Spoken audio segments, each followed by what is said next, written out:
미국의 대선의 시발점이 되는 아이오와주. 미국에서는 아이오와주에서 항상 대선이 시작됩니다. 미국 시간으로 2월 1일, 오늘은 한국 시간으로 2월 1일이죠. 내일, 그러니까 이제 시작이 됩니다. 자, 공화당과 민주당이 선거를 하는 방식은 다른데요. 미국의 대선은 50개 주를 거쳐가면서 이제 후보들을 갖다가 대의원을 얼마나 확보했느냐, 이런 부분을, 그러니까 얼마나 지지를 받았느냐, 이런 걸 가지고 이제 합산을 해서 최종적으로 후보가 누구다고 민주당, 공화당이 각각 정하게 됩니다.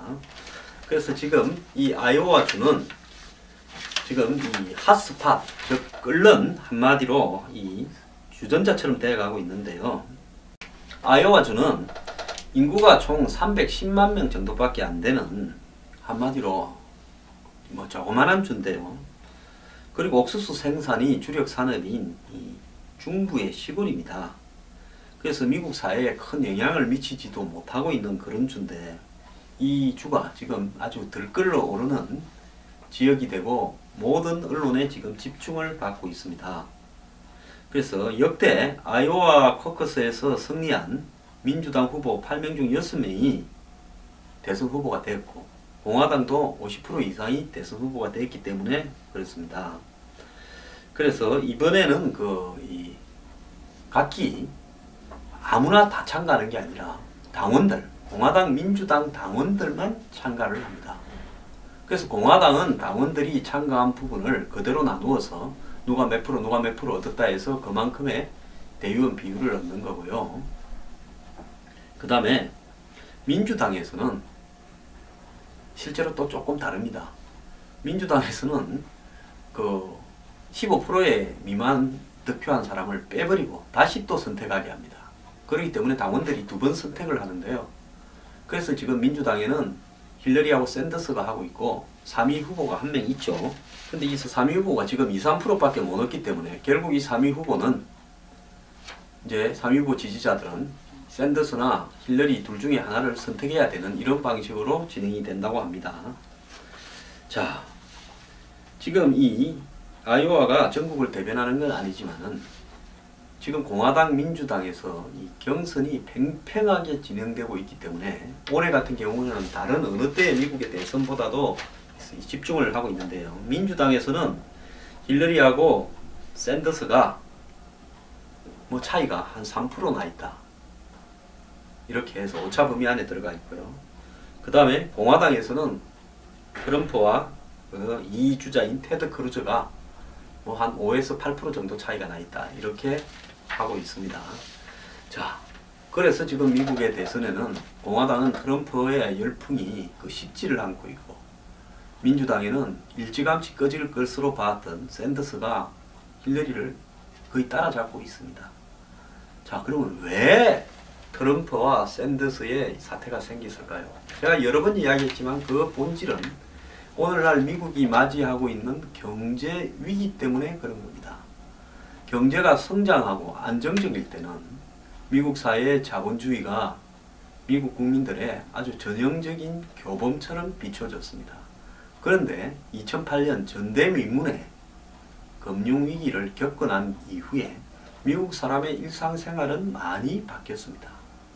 설사 그 위기에서 무사했던 사람이라 어느 날 안온했던 중산층의 삶이 순식간에 길거리 노숙자로 내쫓기면서 이 부동산 모기지를 갚지 못해서 회사에서 사람이 나와서 집을 차압하고 길거리로 짐들이 드러내어지는 모습들을 숱하게 TV로 목격했습니다.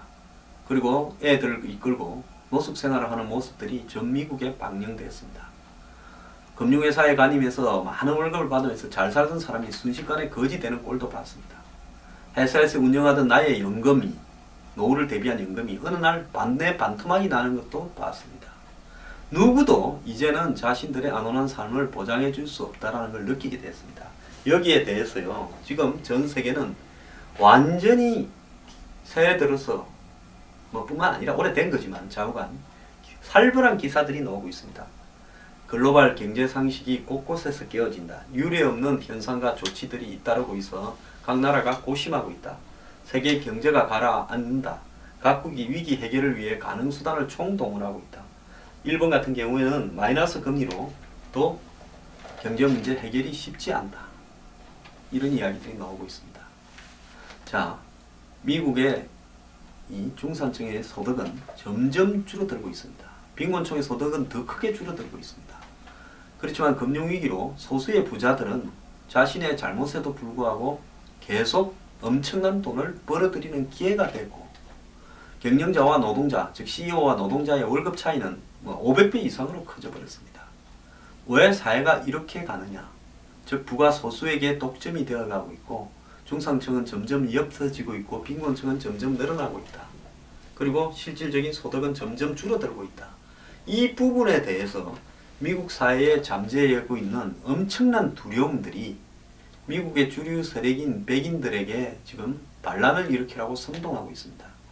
우리 사회가 지금 외부에서 밀려든 난민, 그리고 아시안, 히스패닉, 흑인들에게 거의 잠식당하고 있다.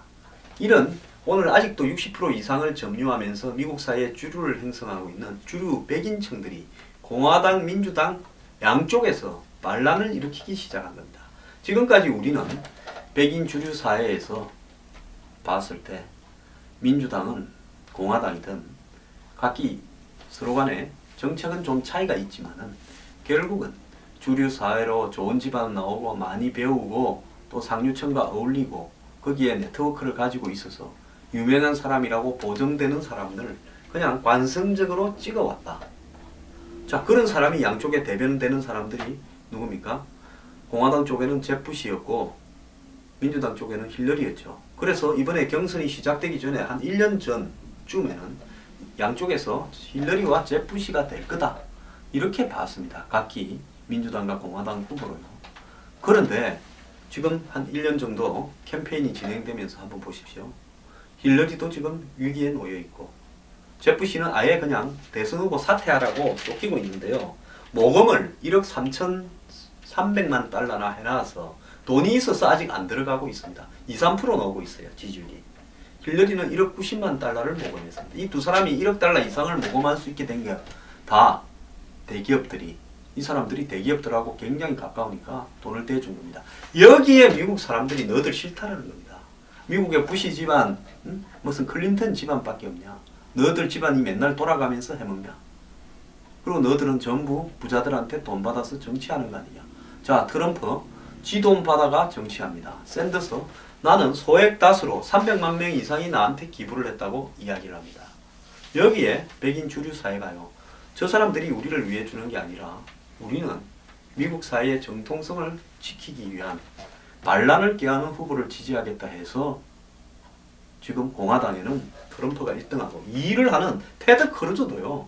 공화당에 2단합니다. 이 사람도 강경합니다. 그러니까 1, 2가 다 강경파예요. 지금 잽 부시를 선호하던 공화당에 한마디로 부자들과 연관된 이 공화당의 지도층들은 3위를 하는 마르코 루비오가 되기를 바랍니다. 온건한 자기 성향에 맞거든요. 잽 부시는 물 건너갔으니까. 근데 그 사람은 되기 어려울 겁니다. 마찬가지로 민주당 쪽에서도 뭐 오바마도 그렇고 어지간하면 힐러리가 됐으면 이렇게 했죠. 그런데 지금 힐러리 보십시오. 여러 가지 일이 터지고 있습니다. 지금 경선을 앞두고 국무부가 힐러리가 이메일을 갖다가 22건이나 중대한 기밀을 갖다가 개인 메일에 썼다고 이야기했고 FBI하고 이 미국 공화당은 힐러리를 기소하자고 하고 있습니다. 그래서요. 경제가 눈앞에서 파탄이 나는 모습을 목격을 하고 난 뒤엔 비로소 사람들의 정치를 바라보는 의식은 바뀌게 되어 있습니다. 이 부분과 관련해서요. 미국 사회뿐만 아니라 한국 사회도 차후에 이렇게 접하게 될 세상에 대해서 제가 이야기를 좀 하겠습니다.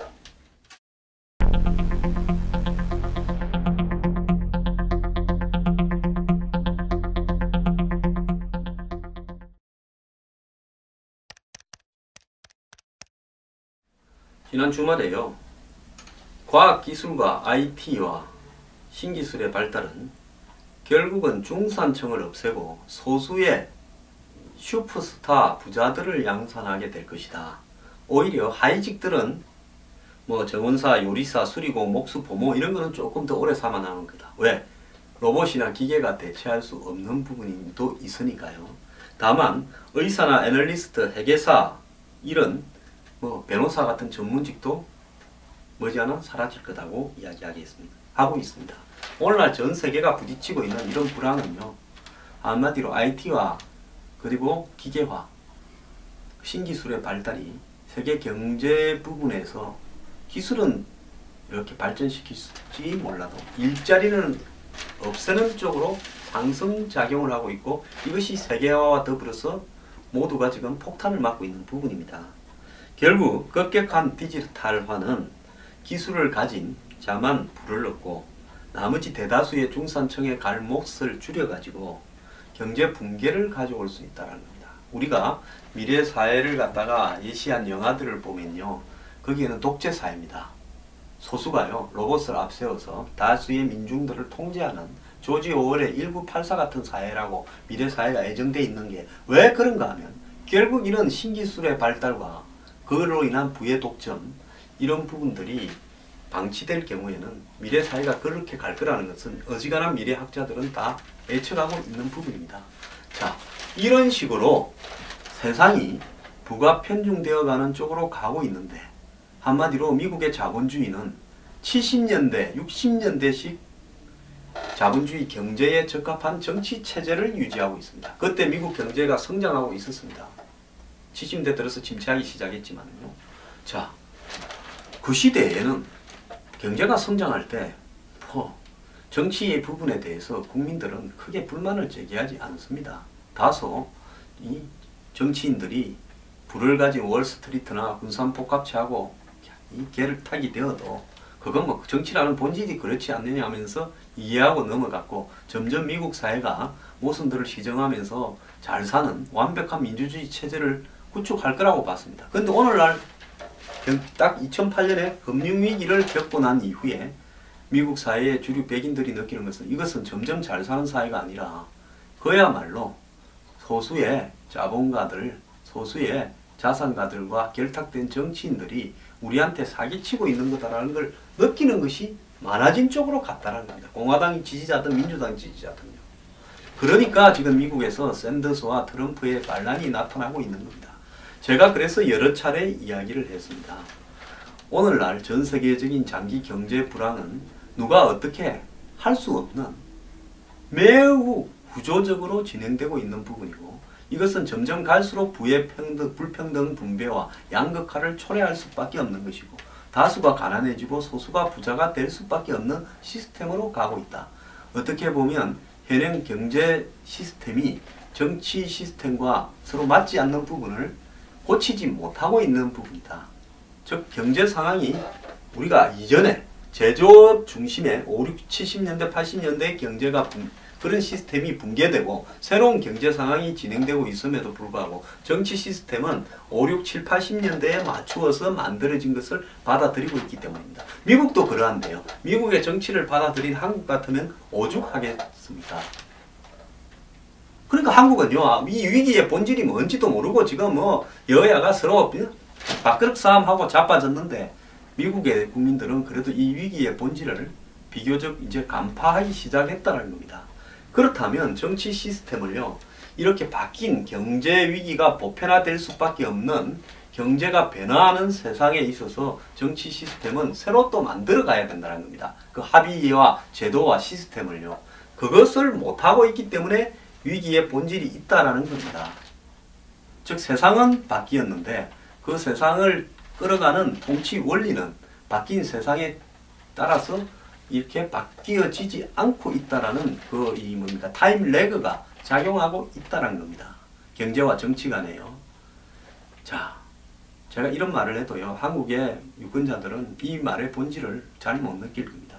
제가 머지않아 한국 사회에 추락할 수밖에 없고 경제 위기가 올 거라고 했지 않습니까? 그때 우리는 미국 국민들이 2008년에 느꼈던 부분을 느끼게 될 겁니다. 우리는 97년에 IMF를 겪어도요, 그것이 뭘 의미하는지를 몰랐습니다. 단지 정치적으로 실수해서 겪었다, 이렇게만 생각을 했습니다. 2008년 미국의 금융위기는 남의 집에 불난 것이 불똥이 우리한테 재수없게 튀었다고 생각을 했습니다. 자, 우리가 이제 다시 한번 겪게 된다면요, 세상이 이게 아니다라고 느끼게 될 겁니다. 그래서 제가 미국의 정치 지금 대선 부분들을 자꾸 여러분 앞에 이야기하는 이유인 겁니다.